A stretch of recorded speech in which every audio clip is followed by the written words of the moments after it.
what happens.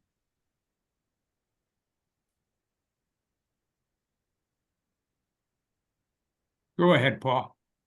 All right, good evening, everyone. Our presenter this evening is Brian Jones. He has been a lifelong stamp collector with a classic U.S. collection, as he was talking about a few minutes ago.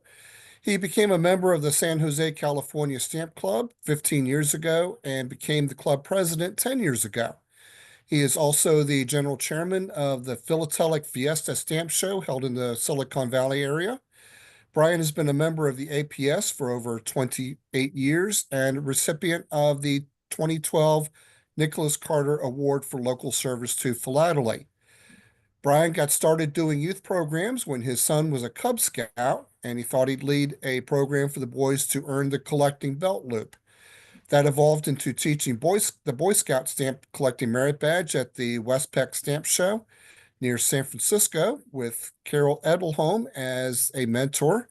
Brian now hosts the program in conjunction with the Philatelic Fiesta Stamp Show. Over the years, he has supported over 500 scouts in earning this badge. So, Brian, it's all yours. Thank you.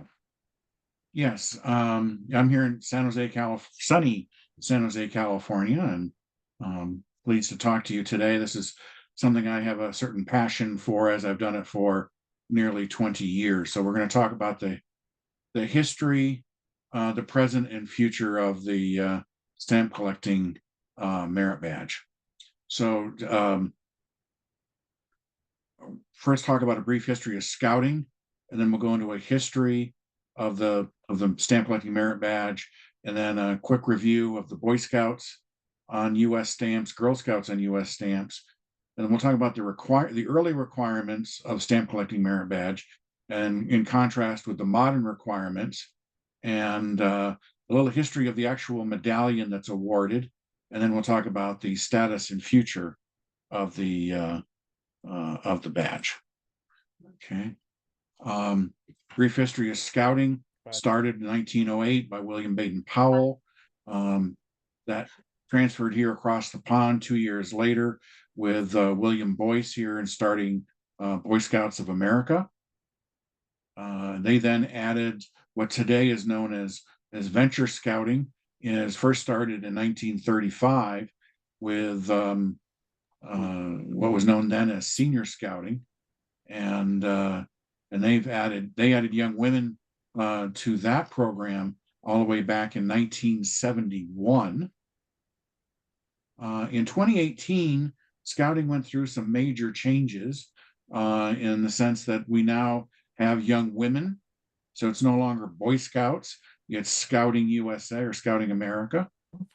And the troops that were part of a Mormon church left scouting and went off and did their own program. And but throughout all those over 100 years now of history, the basic principles of scouting really haven't changed, as the Scout Oath and Promise have remained unchanged over the years. The merit badge, stamp collecting merit badge, was first introduced in 1931. The original merit badges were really just focused on outdoor activities like camping and whatnot, and fun things like stamp collecting were added in 1931. One upsmanship we have on our coin friends is coin collecting didn't get its own merit badge until a little bit later, I think 1935. As we'll talk about in a few minutes, the requirements for the badge initially were quite stringent and were seriously updated in 1951 and have gone through some additional editing over time. The merit badge reached its peak of popularity back in 1961. We've got more information on that later. A full color edition of the merit badge pamphlet was introduced in 2008.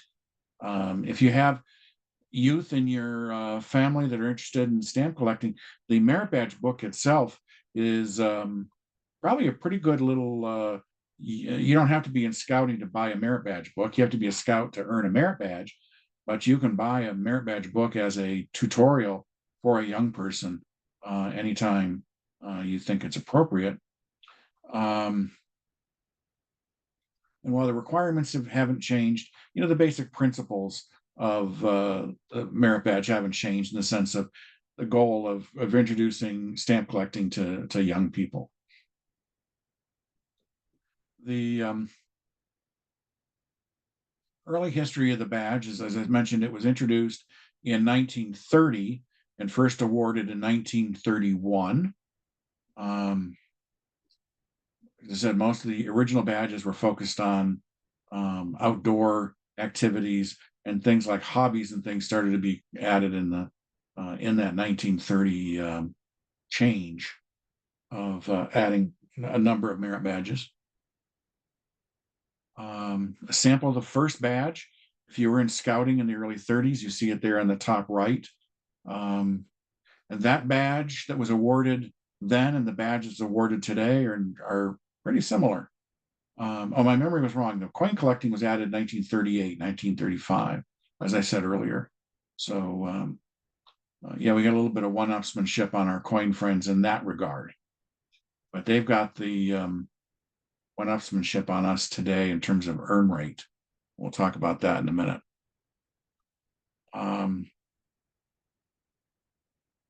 Take a look at the Boy Scouts on stamps. One of the people online mentioned his father was at the 1950 Jamboree. The stamp you see issued bottom left was issued at that Jamboree. That was the first time Boy Scouts or Scouts were depicted. I should say, first time Boy Scouts were depicted on stamps. The second time Scouting got a merit badge was for the 50th anniversary. And that middle stamp there that was designed by the great Norman Rockwell. And then for the 75th anniversary of Scouting, it was included in International Youth Year. There was a block of 4 stamps, which included Girl Scouts and Campfire Girls and one other youth program whose name has escaped me for the moment. But Boy Scouts were included in that block of 4 different stamps. In 1998, with the Celebrate the Century sheet for the decade of 1910, the stamp on the lower left there was issued honoring the 100th anniversary of Boy and Girl Scouting. And then more recently in 2010, for the 100th anniversary, was the stamp issued in bottom right. There was a little bit of controversy about issuing a stamp for Scouting, because as you know, or you may recall, there was some unfortunate actions by some people in terms of their treatment of boys being highly inappropriate. And so people didn't want to honor an organization like that, but there were enough congressmen who had been Boy Scouts that they compromised on a stamp just named Scouting, as you see in that illustration lower right on a 44-cent stamp that was designed by a local artist, Craig Frazier, here in Greater Bay Area.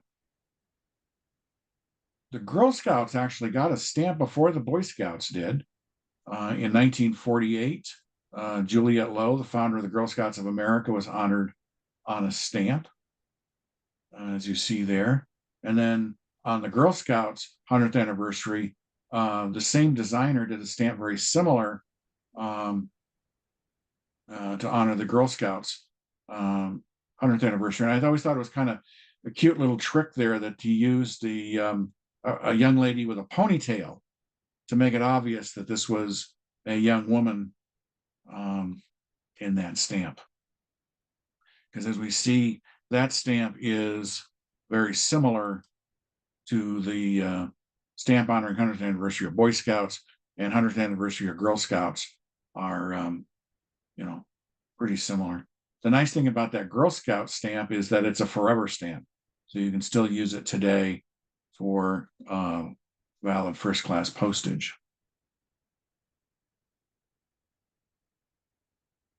The illustration in the left there is the original stamp collecting merit badge booklet, and listed there the requirements. You probably can't read those. We'll go through those in a minute here, but they were pretty tough. We'll talk about that here in a minute. They've changed pretty substantially over the years, and I think that, as we'll talk about here, was largely for the positive. And I show again there an image of the first badge. So the merit badge book was written by an early prominent philatelist, Preston Holden Thorpe, who did extensive writing for the Scott catalog in its early days.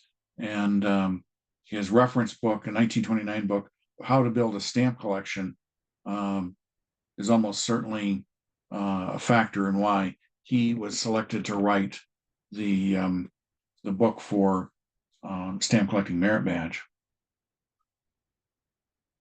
The first requirement for the badge was to have a collection of 500 stamps from either 50 different countries or one country.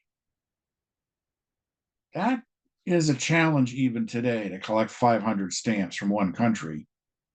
And at the time, you'll notice here, oh, by the way, that you notice I put the requirement there, and then you'll see my commentary on this below, so that you can, it's clearly delineated where my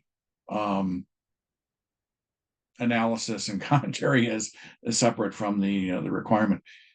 When there were only 700 catalog numbers, U.S. catalog numbers, about that time in 1930, collecting 500 was, that's tough. You know, let's face it, even in the early days, a US number 1 and 2 and some of those other early Scott numbers were pretty tough to get. And I know I don't have them in my collection.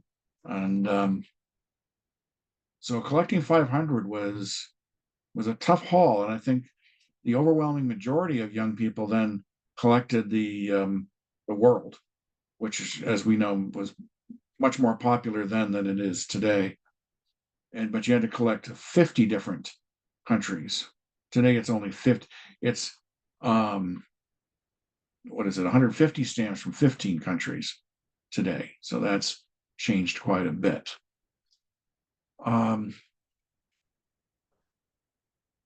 Requirement number 2 was to exhibit one stamp from at least 6 of the following groups: surcharge, imperf, perf, pre-canceled, flat plate and rotary press printing, commemorative, an envelope, a semi-postal, an occupational, and provisional stamp.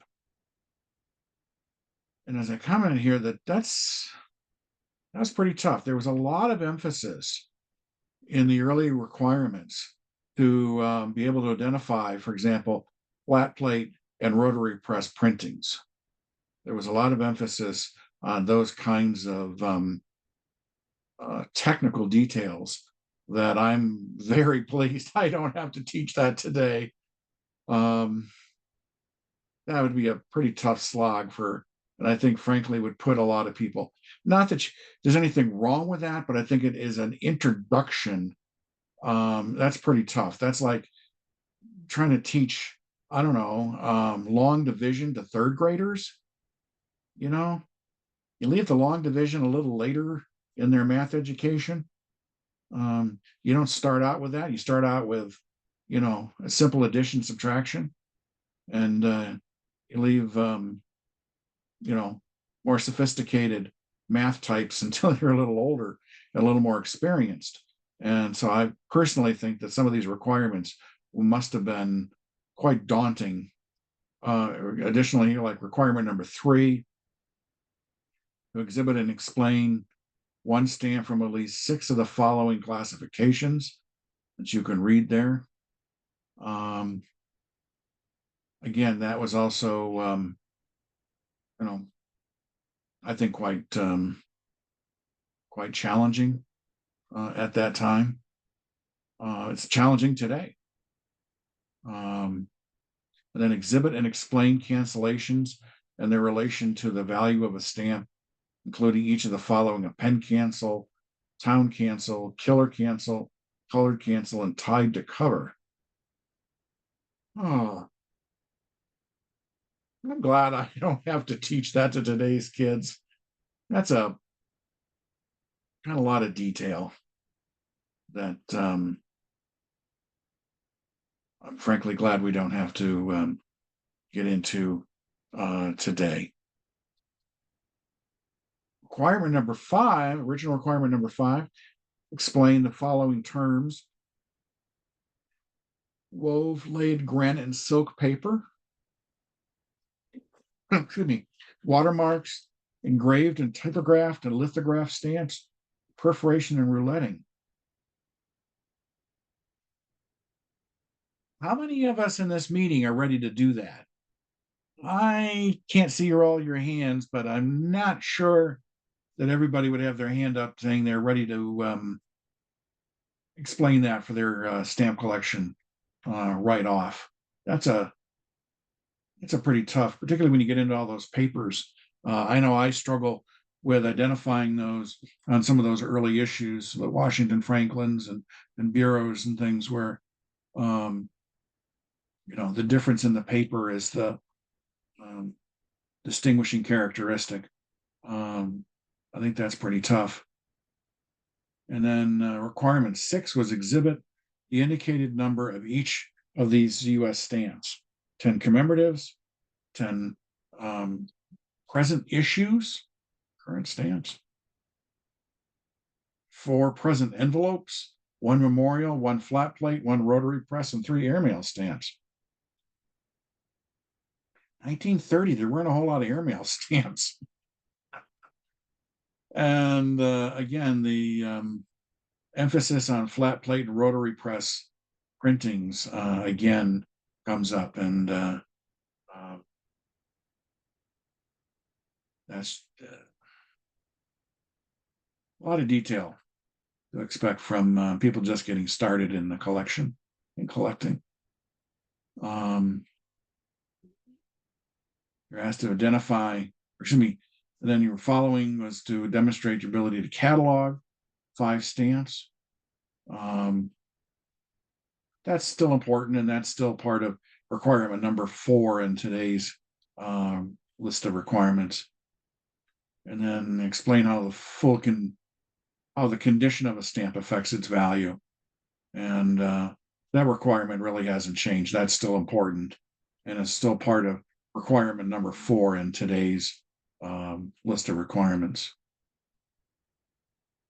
So the comment here: with the details of these requirements substantially updated, it's still, the overall goal is still introduce stamp collecting to young people and get them collecting and learning, what they have and whatnot, and how to handle them correctly. So, but I am very pleased that the early focus on so much technical detail has been lessened substantially over time. So now we look at the modern requirements, and modern requirement number 1, discuss how you can better understand people, places, institutions, history, and geography and geology as a result of collecting stamps. And I think that's a wonderful way to get, to start the discussion about stamps, stamp collecting, when I give a lecture on the merit badge. I'm at the merit badge class, and I find that that, and coupled with requirement 1A and 1B, 1B being to briefly describe the aspects of history, growth, development of the United States postal system, that when you talk about these things with people, and they kind of, particularly I encourage when the kids are there, their parents to stay. I always try to put enough chairs and have space for the parents to sit down and listen. And a lot of them are interested and want to learn about stamp collecting. So I don't shoo them out of the room. And one of the reasons is I'm hoping that if the parent is engaged and understands it, then they'll support their child to continue to collect once they finish the merit badge. And for a lot of people, it's a real epiphany when they go, they're particularly here in the Bay Area of California, we have a very diverse population. We have people here from virtually everywhere in the world. And I've had people move to tears over the fact that they go, oh, here's the path for me, that they've left wherever in the world they were from, they've come here, but they still love their home country and they want to be able to feel connected to it, and they want to teach it to their kids and or grandkids. And it's a real eye-opener for people to realize, oh, never thought about stamp collecting as the way to do that. And I think that's a message we can, if we got it out more today, the more modern people, that there's a great way to stay connected to your heritage, whether it's here, the good old USA, or somewhere in the world, that collecting the stamps from there is a great way to do that. And we talked a little bit about, the difference in the postal systems. A popular topic of discussion on that is how here in the US, we don't usually put living people on stamps, and why we don't do that. And the other thing, one of the other major changes between the original requirements and today is topical collecting. If you go back, if I were to flip back and look at those requirements again, you would not see topical collecting as an option. It was introduced in 1951, and today is extremely popular with the kids. The only thing that deters them sometimes is getting 75 different stamps on a topic. So I have to encourage the young people to pick a topic that's fairly broad, that if they continue to collect, they can continue to collect, particular kind of dog on stamps, beagles or Labrador retrievers or whatever, but that you want to define your stamp collection as just maybe pets on stamps or dogs on stamps, so that you can have a reasonable chance of getting the minimum requirement. So, but as they go forward, they can then specialize their collecting in whatever way that they like. As I talked about here, that over time, the requirements have been to lessen the emphasis on technical details, and just try to keep people, or encourage young people to get engaged in why do you collect, and while still maintaining an understanding of the tools and the resources and the language of collecting, and also how to properly handle your stamps. That's when I give my merit badge lectures, my number one rule, my only rule for the young people is learn how to properly handle your stamps, such that you can move them around and do different things with them as your collecting evolves. And that, but if you've properly handled them, then you can continue to move them around and do different things. So that's the thing I really encourage. The history of the badge, you'll see there in the bottom left there, the original Type A. That's a fairly rare badge I'm pleased to own. There was only made for a couple of years because they continued to, particularly during the Depression, they were always looking for less expensive ways. And also you can see the edges on that look like they fray pretty quickly. So they went to a crimped edge merit badge in the mid 1930s, as we see in the Type B that's shown here. And then years later, a few years later, they went to a different type of crimped edge. But you notice, as I flip over here to the next page, look at that Type J, and then I go back to Type A. That's the same badge. Some badges have the image on the actual badge have changed substantially. But stamp collecting, whether that was grandpa or dad that earned the original type A, and you got a young person that you know today that's just earned their merit badge, that type J type that they get today, um, you know, that's stamp collecting merit badge. There's no no question about it. It's really remained quite substantially the same, although the manufacturing of the badges has changed over years. And so that's now the kind of the tough part of this topic today is well, okay, so as I point out here, stamp collecting merit badge, I think the requirements today, I think, are well written and appropriate. But however, there's less than 1,000 kids a year earning the merit badge. And actually, that's a typo right there, not 138. There's 238 merit badges, and only 2 badges have a smaller earn rate than stamp collecting: sustainability and bugling. Bugling has always been at the bottom because a young person probably needs to be in band, be playing bugle in the band, trumpet in the band to do the bugling merit badge. So that's a pretty narrow, set of things that have to come together to get that bugling merit badge. But stamp collecting, we've just, as a collective hobby, have kind of fallen off the wagon and just gotten lazy about offering opportunities. By comparison, coin collecting has 5,000 earns a year, over 5 times the earn rate. Because at most coin shows, when I see the promotions as a promoter and of a stamp show, I also see coin activity. There's almost always a coin merit badge class at every stamp show, at every coin show. But it's kind of a rarity to have a stamp merit badge at a stamp show. So kids will sign up when, if you make it, they will come.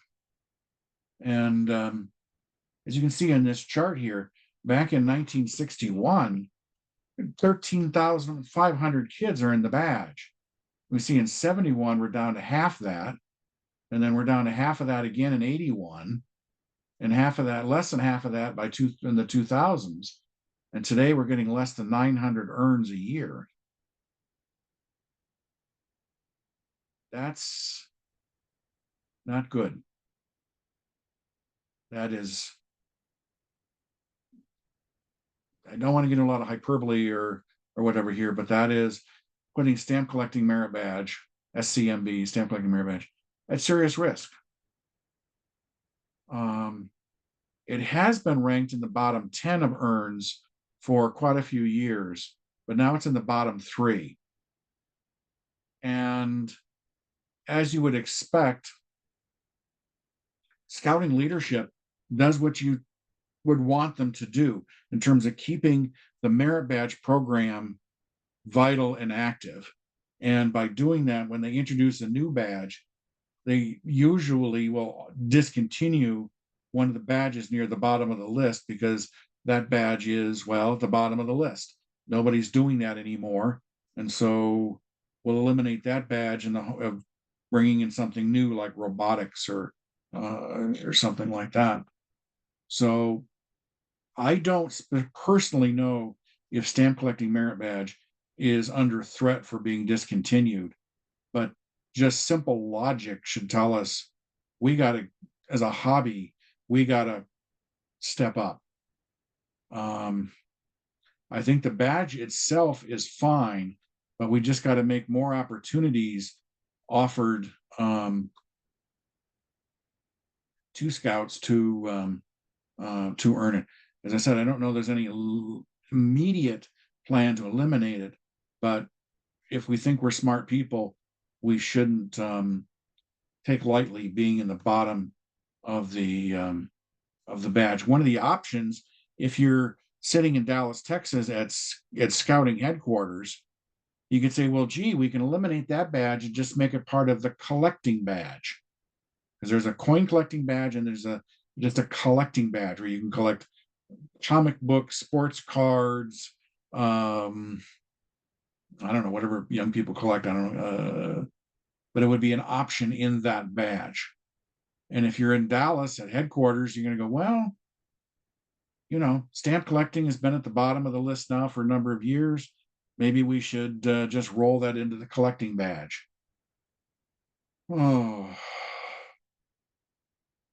that from a leadership point of view is not absurd. That's not a crazy thing for them to consider. Those of us with a passion for philately should take this very seriously, that we've got to do more to increase and give more kids the opportunity to earn the badge.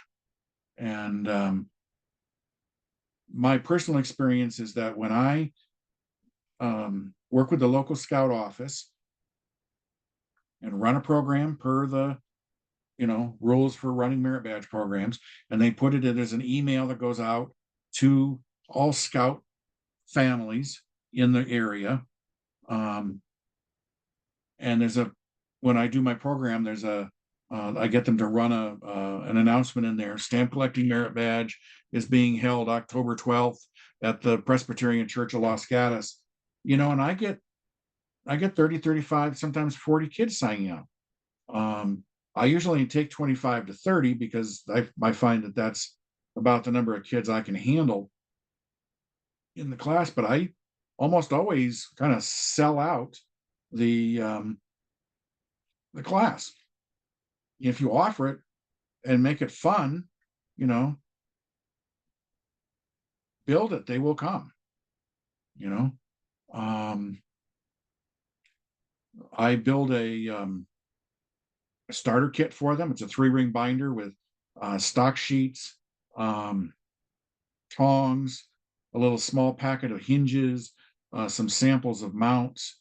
What else is in there? Oh, a perf gauge. The APS gives me these cardstock perf gauges and things. So they go home with a starter kit to continue collecting after the badge. And one of the things I think we have a real advantage with, particularly over coins, is that millions and millions or billions of stamps that are out there that are pretty low or no value. There's just so many of them that dealers won't even take them, much less give you money for them. We have a veritable plethora of, I always love to use that word, a veritable plethora of low value stamps that we can just give away to young people. And we need to take advantage of that. Make that, instead of the plethora of stamps being a problem, let's make it an asset. And in terms of how we give opportunities to young people to earn stamps, and particularly now that scouting includes young women as well as it always has included boys, that it's we get a lot of, I was just talking before we started here about it, we get a lot of donations in the club. When people hear that we teach the merit badge, a lot of people are willing to donate old collections they have. And those collections that get donated are usually good for the merit badge, because the ones they're giving away are just that, stamps that they collected as kids. They bought those bundle. I don't know if you're like me, I bought a lot of my early stamps in little bundle packs at Woolworths. They used to have a couple of shelves of they'd have some inexpensive albums, some packets of hinges, and these little bundle packs. They were like maybe 6 inches by 8 inches or something, 50 stamps from 50 countries, or 100 stamps from around the world, or some such thing. And if I was good that week, Mom would buy me a packet of stamps like that. So those stamps are still pennies, and we can use those to our advantage in offering more opportunities for a young person to earn the badge. And we really got to get ahead of getting out there and making it available. Don't wait for a scout to wake up and say, I think I'm going to try stamp collecting merit badge today. But he reads the email from the Scout Council and says, hey, there's an email. I mean, there's a chance to earn this badge, coming up in 3 weeks someplace. Then they go, oh, maybe that'll be fun. Maybe I'll try that. You get a certain number of what I call merit badge hounds of kids who just want to earn as many merit badges as they can. And what's funny about that is sometimes they come in just wanting to get a badge, and then some of those kids leave as the ones who continue collecting. They had fun, and they're excited about collecting. And I think if the whole community of philately, worked on this together, we really could make this something that would be available, in really needs to be available in, most scout councils, which is generally about a size of a county of troops. Then we'd have an enormous renaissance. I have personally struggled with APS leadership, getting them to do more on this. They keep telling me it's a problem at the local level. I don't know. I personally like most of the APS leaders I know, but I have been ineffective at convincing them to get the APS to do much. So I don't know. Maybe with this next election, we'll get some new officers who will be willing to take it up. But maybe clubs like this or all our local clubs get involved. We can do this. Particularly, I think what needs to be done kind of at a national level is to develop a playbook, a recipe of how to do this.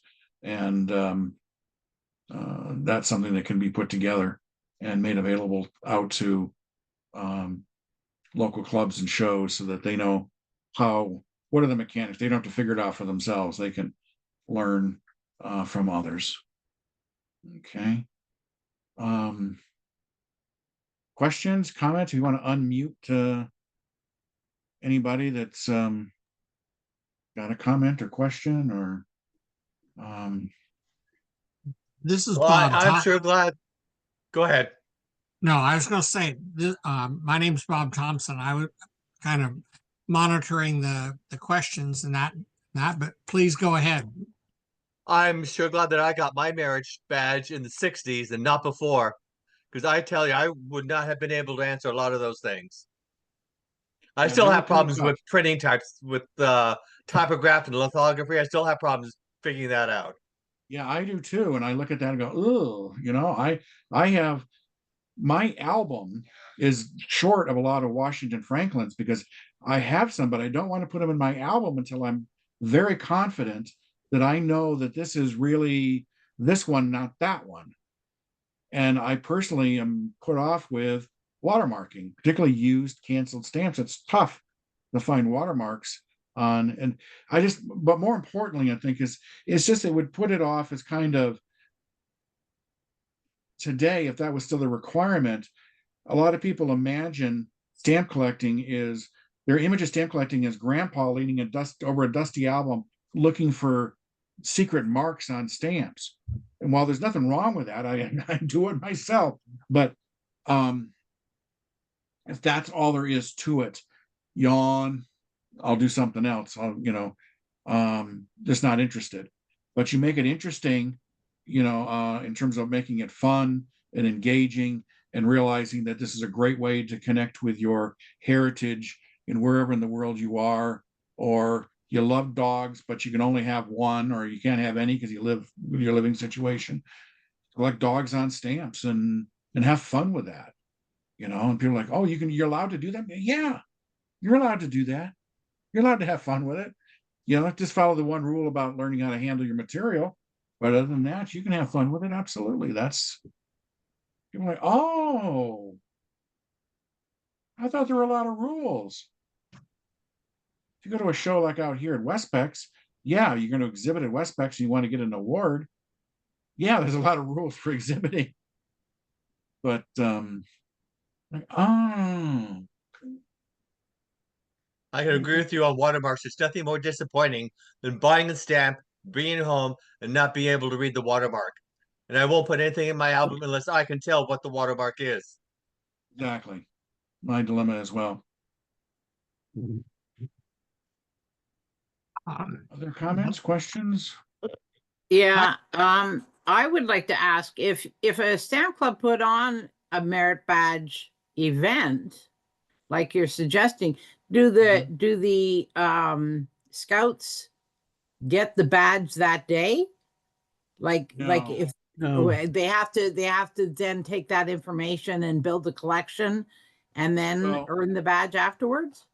How does that So work? what I do is I have a class in October, and we go through the vast majority of the requirements, and the club supports me in terms of we have, like I mentioned, a lot of donations, and we turn that into boxes, shoebox size. I buy at Michael's these nice decorative boxes that hold number 7 glassines, and I have stamps sorted by country, and I bring probably 2 dozen of these boxes to the event, and the kids at the end of the day get to pull out a box and pick out, 100 stamps from Germany, Great Britain, France, Philippines, wherever in the world that they want to collect. And they put them in their kit, includes a couple of stock sheets, the like Vario and Manila Yeah. stock sheets, and they just take them home. But then that's the hard part of the merit badge is we talk about this, is that it's not Pilo Stamps merit badge. You can't just count out, 125 and say, okay, done. No. A collection implies organization. So you have to I give them the chance to take them home, organize them in some way that when you have a second meeting, you're going to come back and tell me, how did you organize them? And pretty much I accept any organization. I don't like color, but if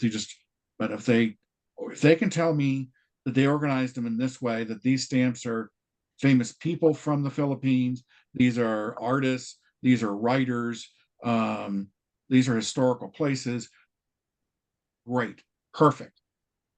Okay, whatever they decide to do. And also when I have them come back at the show, at our local show, then we do a tour of the show, and that helps meet one of the badge requirements. So there's a lot of temptation to do it in one step. I've done this enough that I've had too many kids feel too much pressure to pick out the stamps and then organize them in one session. So I have That's them what pick them I out in one thought. session and bring them back. Now, at that second session, when I sign off a merit badge blue card, they get a card that is, signed, by me, a registered scouting merit badge counselor. Right. Can't just be anybody. It's got to be somebody who's registered with local council as a merit badge counselor. Right. And they take that back to their next troop meeting, and they turn it into the advancement chair at their troop meeting, and they will be awarded the medallion at the next what's called court of honor.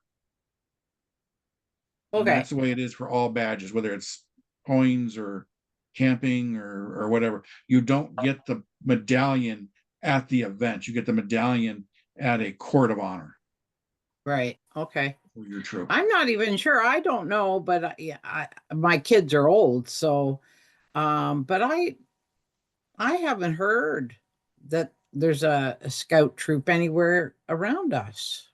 Yeah. Is it a dying organization? No. It's not as big as it used to be.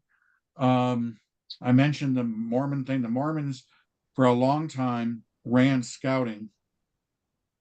I'm sorry if anybody finds this troublesome, but and then they were pushing their faith too much on all Boy Scouts, and so they decided to leave so that they could have as much,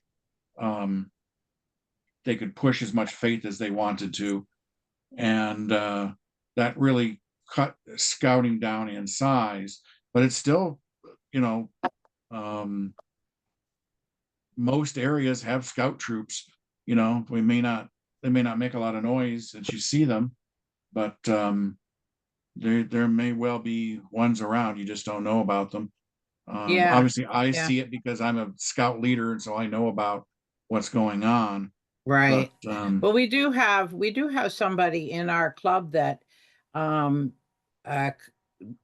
is much like you, collected all the she's not maybe as old, she's maybe 50, but she um uh collects scouting stamps. She's involved in Cubs, but so I thought maybe I should talk to her and Yeah. see what's going on, because that it might be a good outreach for our club yes, even. All you have to do is find your local council. They'll have a website and it'll give you how many troops are in a particular area. They're usually Right. broken into districts, but Yeah.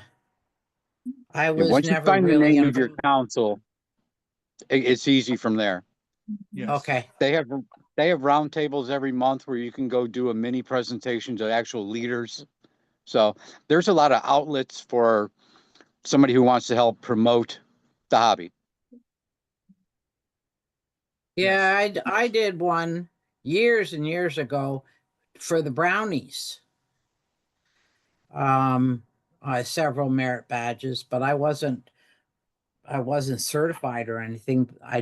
They were looking for volunteers to supervise, and I said I'd help.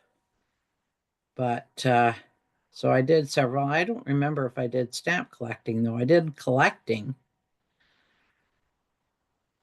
Yeah, that But used to be a belt loop for Boy Scout or for Cub Scouts. They're Um, a generic collecting merit badge or belt loop. Times have changed quite a bit, and there's less and less merit badge counselors out there because National now charges an annual fee just to be a merit badge counselor. So the need is still there. It's just you need to put your foot in the door to let them know you're there. yeah, okay.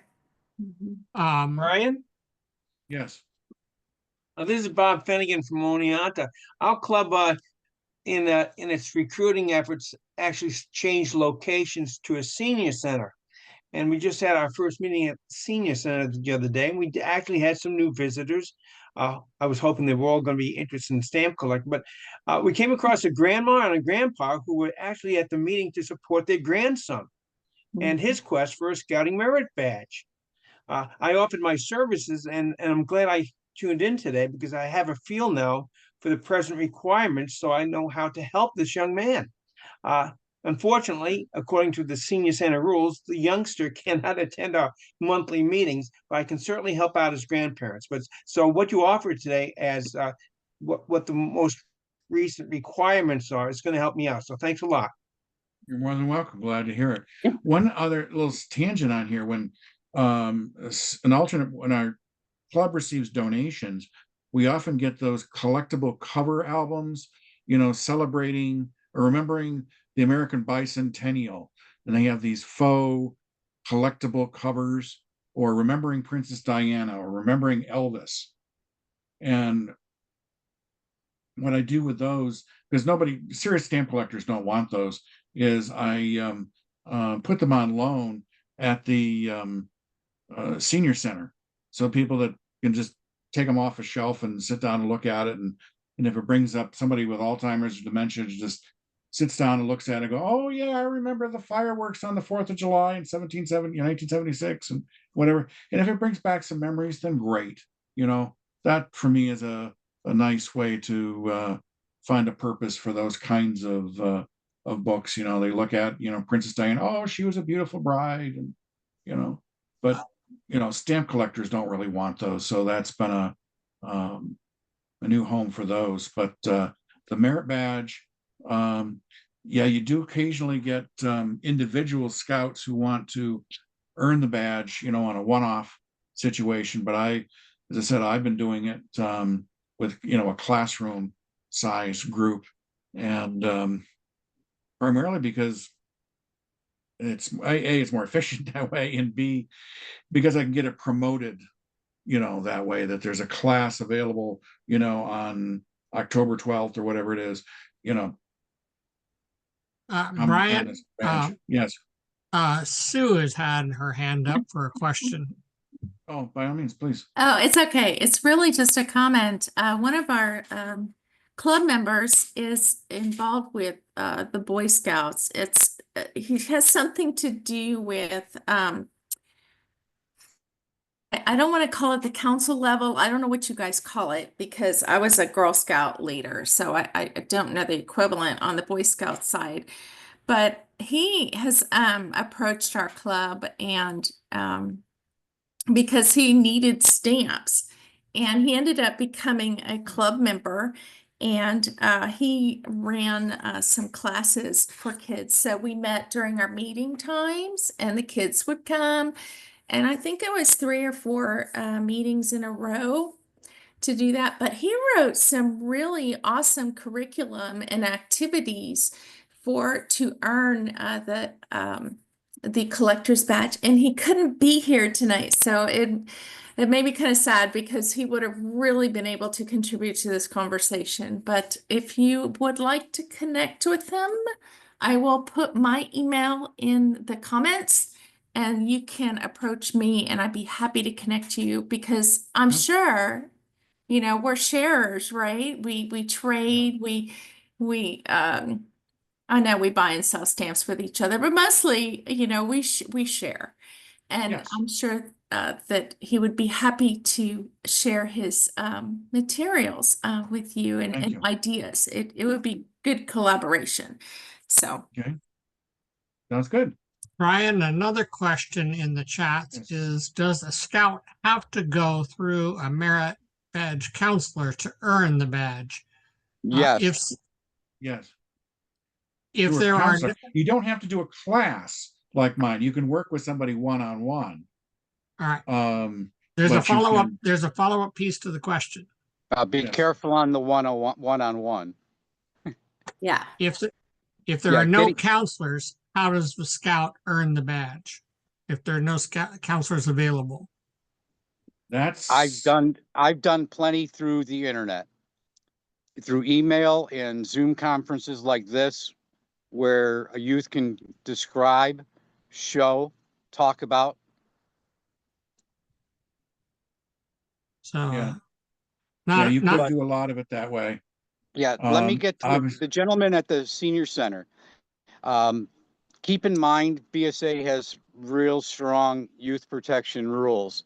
So the best way to meet with that young man is to meet at his troop meeting, where there's always 2 deep leadership, and you can still do your program without putting you in any violations. Yes. Yeah, you bring up a good point there. Yeah, you cannot be, in a room with a scout by yourself. No, that would be a big no-no. yeah, Not It's that you would inappropriate. personally, you would do anything wrong, It does, but you don't yeah, put it's just, yourself in a that's the general situation. rules. Yes. Yeah, I That's it. remember most of my merit badges I got through someone who was in the scout troop, but my stamp collecting merit badge, I had to go see someone else who was a real creepy guy. He lived like downtown in a motel room. And I mean, nothing happened, but I was like real creeped out by him.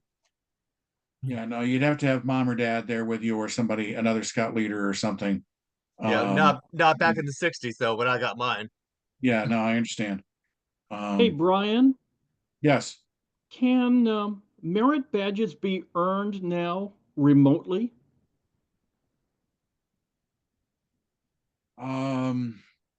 Yeah, I mean, you can do a lot of things over Zoom and things that are conferencing. It really depends on the badge. I guess you'd have to think about what the requirements are. And Yeah. obviously, you're not going to get camping merit badge that way. You got to go out and camp. But a stamp collecting badge, you can simply hold your items up to the camera that all kids have, Yeah. either on their phone or The- on their computer.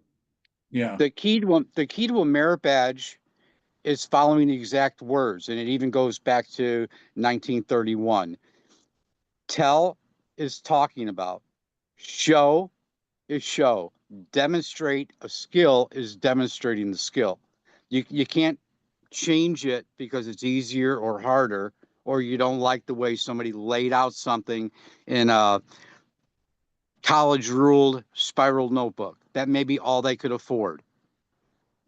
So if they have their 120 stamps of a particular country in a college ruled spiral notebook, and they can describe how they put their collection together, they've met the requirement. Can you think of any requirement that a kid trying to earn the stamp merit badge through the internet would not be able to accomplish? Not at all. I've done it with several scouts all across the country, and I am just outside of St. Louis. Tom, you raised a really good question, and I'm wondering whether that's kind of, there's a word for it, I can't remember, foreshadowing what's in your mind. Mm-hmm. But I'm going to suggest something that I think you're thinking, but I may be wrong. And that is, why couldn't LASO, as a totally online activity, develop a program to allow scouting throughout the country to participate in classes and or activities that will result in a merit badge? It might be attractive, particularly to young people who spend maybe too much time online, but at least this is the developmental time. It's a decent time, and it's I think, a great activity. I don't know. It just may be something we should be thinking about moving forward. On many Knowledge. events, a council makes profit, which helps them keep their council going by holding weekend camporees, by having my power company, Ameren, sponsor a weekend at a solar farm, because the scouts have to register through the council. They have to pay the fee as well as the covered insurance that protects them in case they get injured while they're on that outing. So it's a revenue stream when they hold productions either on their properties or off their properties. So some of it is greed, sorry to say, but it's part. Keep in mind, Boy Scouts is a business. How do I raise my hand? Just did. You just did, in essence. All right, Don Constantino. I know the stamp trotters in the lower Hudson Valley did this with a teacher during, I think, fourth and fifth graders had library time. And then we actually had two of the girls showed up at our monthly auctions, and they were bidding against each other for, like Mickey Mouse stamps or horse stamps, that kind of thing. And the rest of the group just backed out and let it go. But those are some fun times. I know New York is really tough with the rules for working with kids. In fact, you have to be cleared with, I don't know, it's almost like wanting to be a coach at a school or a middle school. But the other thing I was going to say is Switzerland has a few sets of stamps where they fluoresce. And if they're into collecting rocks that fluoresce and you have a fluorescent bulb, you can sort out those Swiss stamps because they were often printed in a few of the series with red, blue, and purple fibers woven into the paper. You have to look close, but they're there, and they fluoresce quite nicely. Yeah, it's an interesting, but I'm not sure that's where you want to get kids started. I think that's, that's kind of more sophomore year than freshman. The issue I think, in terms of LASO being more involved, is The one thing you can't do virtually is, like, for example, my living room is overrun with donations of stamps. And when I bring those out, when I teach my class, I bring out like 25 or 30 shoeboxes of stamps for kids to pick out the stamps. I don't presume they already have them. If you do this virtually, then either A, you have to mail them out to them, or they have to have gotten them on their own. Mm-hmm. The only challenge with mailing them out is one of the things that's the most fun I have with the kids is that they'll get a box of stamps, a shoebox, and they have fun pouring through it and looking for the ones they like, as opposed to my just giving them, okay, here's 100, 20, the required number on this country or that country, but they actually get to look through and pick out what they like, and they really enjoy that part of it. And so that would be the one part of this that would be hard to do virtually. You'd have to, mailing them out, say 300, and say pick out, the 125 you like, and then mail back the rest is. Well, that can be done as a chain letter. If you have 5 or 10 kids who are potentially interested in doing something online, you send it to the first person, ask them to replace stamps if they possibly can, and move it on to the next within a particular time period. I think that's a challenge that can be overcome relatively easy. I Yes and no. disagree with that. Yeah, because you can't even have a text message without an adult as party to that text. You can't have any one-on-one relationship with the youth. That could be true, Lawrence, but what you could do is communicate with the parent. In other Correct. words, it would be, so I think what Tom is suggesting is there are workarounds. There are workarounds. Something. I like the chain mail Yeah. idea where you send 300 stamps to person A, they pick 10, and then they have to send it off to person B. I like that idea. Yeah. So I think there are workarounds here that Yeah. I just think it takes some thought. I think Brian has given us a pretty good idea of what is entailed, and you have, and everybody who's talked about this, what's entailed to get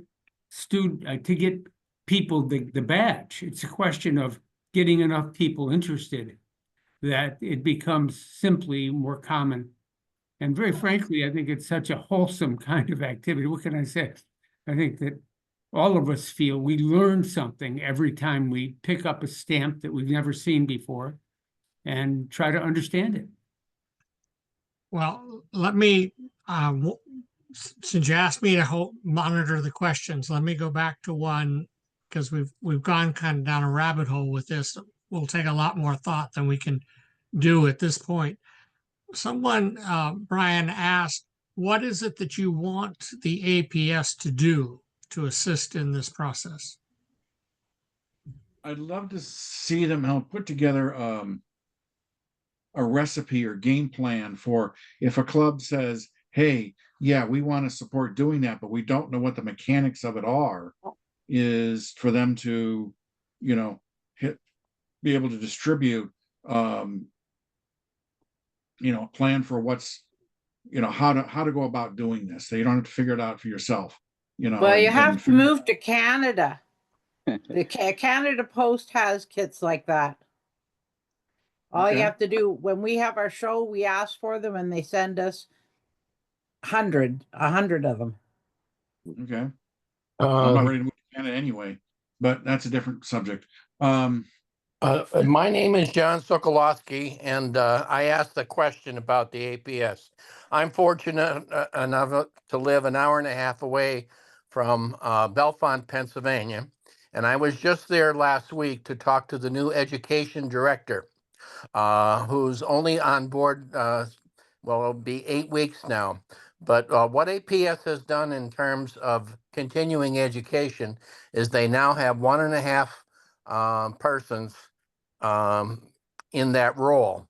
So they're looking for new ways of doing business, reaching out to youth. And I think what you're doing in scouting fits in with their new game plan.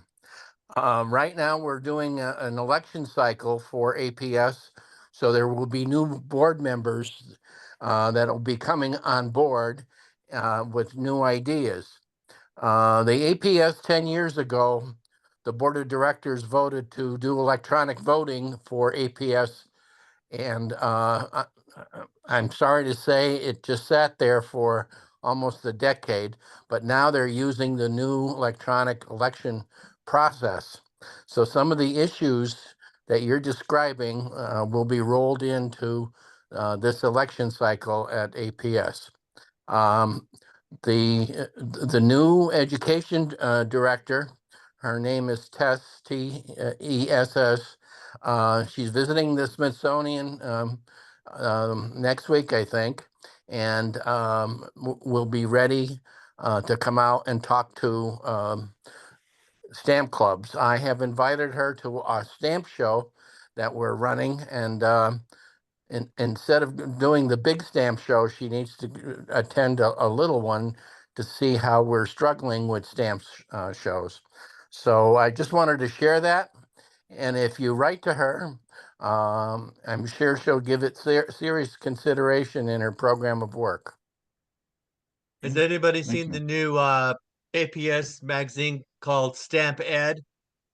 It's 4 Yes. issues now, and it's aimed at children, Uh-uh. and you get it online. Yes.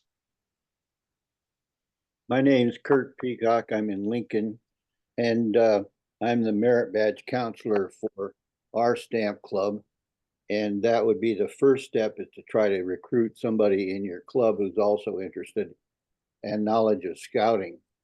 So several things we do is to have youth or beginner tables where all of these stamps, which collectors, dealers do not want, are piled up there, and any kid can come in and buy one for a penny.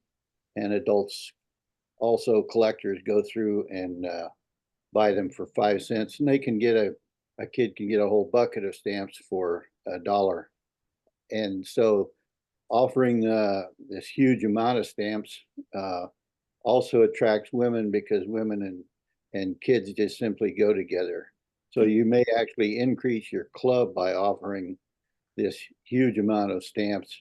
And the dealers at first balked, but now they recognize that they're actually increasing the number of collectors by offering these stamps at virtually no cost to a beginning collector. I can recommend that. There are several things that you brought up as merit badge counselor. This club, when it offers a show, then can say we are offering also merit badge help as part of the show, which is necessary. It does require at least 2 visits by the counselor to at least one to a scout meeting. I certainly have picked up some very good ideas that you people have presented, and I'm going to use them. But I thought I should chime in on saying, starting with getting some more youth involved would be to perhaps recruit a merit badge counselor for your club. In line with that, Brian and Curtis, may I ask, what does it take to be a merit badge counselor? How does one qualify for that role? You contact your local scout council. They have classes for this, generally, hopefully pretty regularly. To be a merit badge counselor, all you have, it comes to, I can tell you in 30 seconds. You have to commit to, you cannot require anything more than what is required. You cannot accept anything less than what is required. And you observe all the rules regarding safe encounters with young people, in terms of not putting yourself in a position where you are alone, with a young person.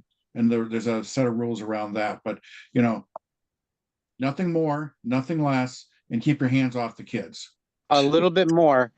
You have to contact your local council. You have to fill out an application. Yes, They and you do get have a- to do a background check. Yes, they do a background check on you. Yes, I didn't mention that, but yeah, they will Yeah, you do a and then you background have check to on take you. a youth protection class And so that you training. have an understanding, correct, a training, so you have an understanding of BSA's policy. And then you apply for whatever merit badges you want to present. The more the better, because they charge you the same amount of money. If you had a skill other than and added to your stamp Like collecting, woodworking. you could Sure. certainly become a merit badge counselor for modeling or coin collecting or Yes. whatever else. Yeah, absolutely. Cool. Yeah, I mean, I've led a number of 100%. different badges over the years. And oftentimes with someone else as the expert and I'm the scout, Co-trainer. co-trainer or whatever. One of my funnest days was at the Monterey Bay Aquarium Research Institute.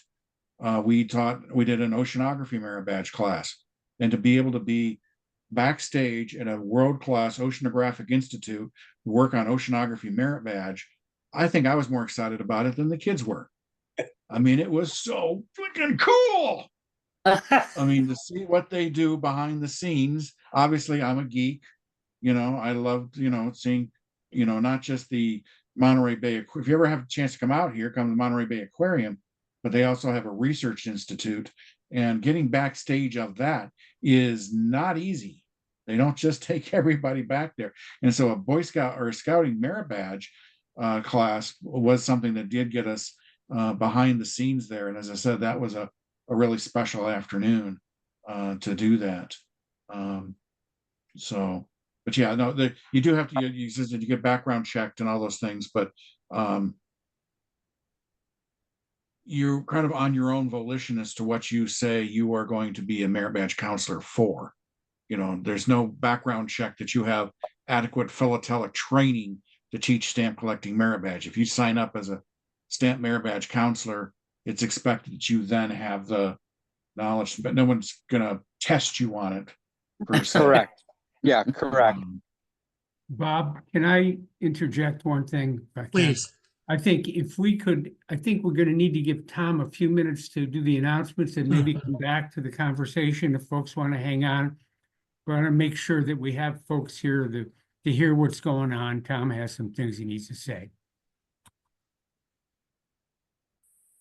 You gotta unmute, Tom. All right, there we go. I think I've just got unmute right now. I'm putting into the chat, if you can all just click on the chat button at the bottom of your screen. I have the link to tonight's survey as far as your comments, thoughts, and suggestions of what we've all been talking about, as well as any other suggestions you have for LASO in general, as well as any potential upcoming subjects that you might want to listen to or perhaps present. We would appreciate any and all comments you have in that regards. I'm going to go ahead and give me a second because I'm going to try to share my screen right now. Can you all see my screen? Yes. Yes. Okay. This, of course, is the LASO website itself. I just want to bring your attention to programs because Anton's been very busy in the last couple days, weeks time here or so, because what he has done is put up the entire schedule through the end of the year and really into next year as well, as far as what the presentations are upcoming, who's presenting them, and the rest. Now, I want to bring your attention in particular. There is a separate and individual link that you'll see here for each and every presentation. When you have maybe about 5 or 10 minutes and you're not doing anything offhand, go to the Learning About Stamps online page. This is the programs page. Start clicking away on each of these links and sign up in advance. Go ahead. You can sign up through the talk that's going to happen in January just to register for it. Then you won't have to worry about that anytime in the relatively near future. So go ahead and do that at your convenience. And I want to bring to your attention one other thing too, because once you do click the registration link, you'll get a confirmation email that comes up, and I want to see if I can show you something else here. Give me just a second. Can you see my screen here as well? These are actually my emails. I don't know if you can see that or not. Can you see that or not? Nope. No. Okay. No. I'm going to stop the share here. I'm going to share a different screen then. I thought that would be the case. Let me move here. Okay, I'm going to share my email screen with you because what I have here is one of those very email confirmations. Oops, can you see that? Did it come back or not? No, I see it. You still see Yes. it there? Okay, good. I'm going to pull that up. In case you're not familiar with these emails, this is a very important section down here. You see where it says add to calendar. You can either add it to, for example, if you're using Outlook or some other generic system that uses something called ICS. You can click on that link. If you use Google Calendar, click on that link. If you're using Yahoo Calendar, click on that link. And what it will do then is download for you all the information so that you can save in your particular email program the reservation link and all of the details for that particular program as well. So if you haven't played around with it, do that as well too. And you'll find that's a very useful tool that Zoom provides so that you can actually add it to your individual calendars.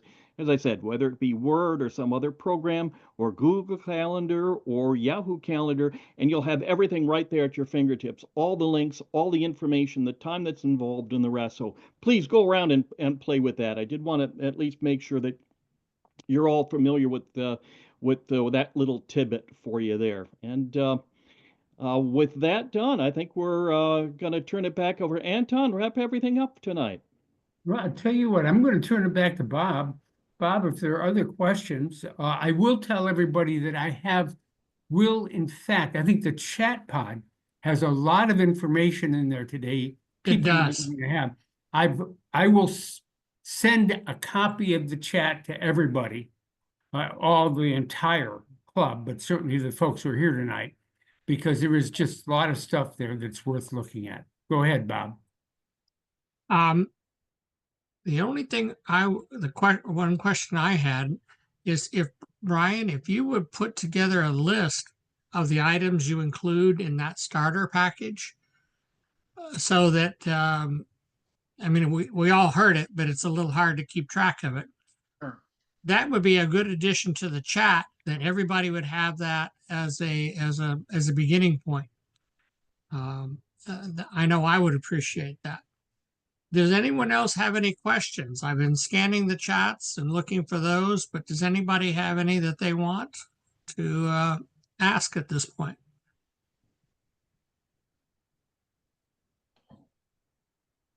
Well, Anton, I don't see any additional ones. I'll tell you what, I think everybody's ready to go to bed or go watch basketball, or you just have a drink, I guess. I'll tell you what, this is another example of everybody here at LASO helping everybody else here at LASO. We learned so much about this tonight. I must say, I saw that one stamp from 1960, the scouting stamp. It was the second stamp, I think, Brian, that was issued.